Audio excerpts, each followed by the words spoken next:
Hey everybody, it's Gail, and this is Errata-Hate episode 66, take 3. There were some camera issues.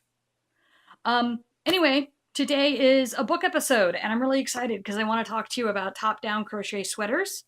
And I'm really excited because, first of all, just looking at the back, it's got a great variety of patterns. And for the first time in a very long time, I'm actually very excited about the giant chunk of information at the beginning of a crochet book. This has not happened in a long time. So, usually when you grab a crochet book, or this is becoming less common, I'm kind of thinking back years ago while I'm also saying this, but it was a fairly common thing at one point that every crochet book had a huge chunk of instructions up front about how to crochet. And it always bugged me because I was buying books that had patterns that were pretty advanced.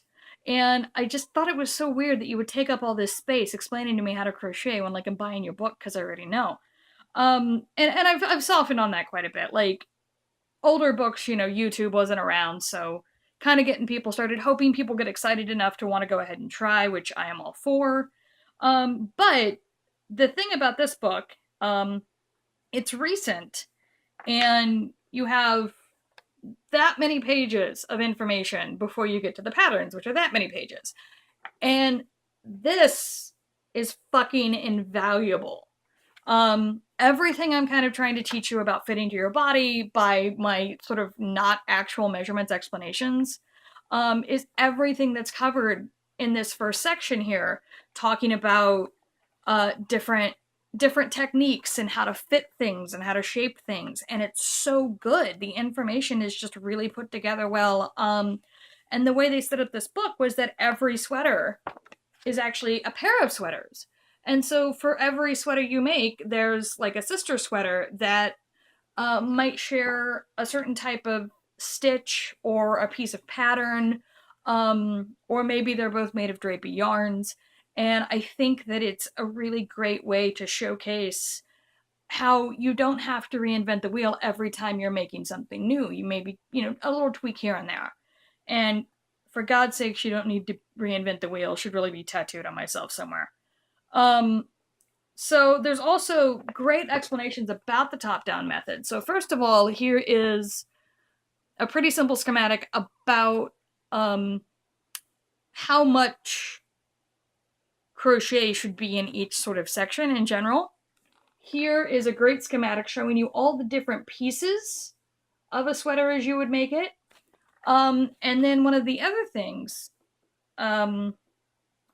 is there's a great explanation here about the two different yokes that you use with top-down sweaters. So I tend to make a lot of raglans, which is kind of the four-corner method. But there's also the circular yoke, which I have actually done on accident thinking I was clever. But, I'm not the first crocheter in the game, so it's not surprising that we have a way to do the thing. But it explains to you what the differences are. It talks about how the different yokes mean that you build the necklines differently. Also, there is an entire section about fixing stitch count errors, which, as someone who loses count constantly, always helpful. Always helpful. They talk about arm fit, underarm fit, all that fun stuff. And so I love this first section, which again, kind of a rarity for me. The other great thing about it is once you get into the patterns, I love this. So this is the first set of patterns. And the thing they have in common is that they're using kind of a similar stitch pattern and similar yarn. So it's a very drapey yarn on both of them, but you get two very different sweaters. This is the headed out to go see a movie with a cute person sweater, and then over here it's the I need to run to the store, but I don't really want to wear a bra sweater. And they're both very cute and they look very comfortable, and that is true throughout. There's a lot of different stitch work going on. There's these great schematics for the sweaters so that you can get a sense of where measurements are supposed to hit you. This book believes that big boobs exist, which is so great. And the instructions are very well done. It's mostly written instructions. And you can see even from this preview, you know, I'm sure you can point to where all of the instructions are. So good use of design. But then there are also some charts, such as this, which most of the charts that you see in the book are walking you through the increase rows around your neckline. And that is phenomenal. That's such an important part of learning how to build something for yourself. So yeah, I think it's a really great book with a lot of great ideas. This is probably my favorite sweater. I just really like that back. I love this stitch design. For someone who does 3/4 sleeves all the time, I'm like, oh, I should make it long sleeve, like I'm gonna. And so I think it's just a great book to pick up and check out and help you figure out, you know, where you're gonna go with your next top. So that is 66. You know, as always, if you enjoy what's going on here, please like, subscribe, share. Consider dropping a couple of bucks in the Ko-Fi, which is linked down in the basement, so that I can, you know, buy tools and yarn.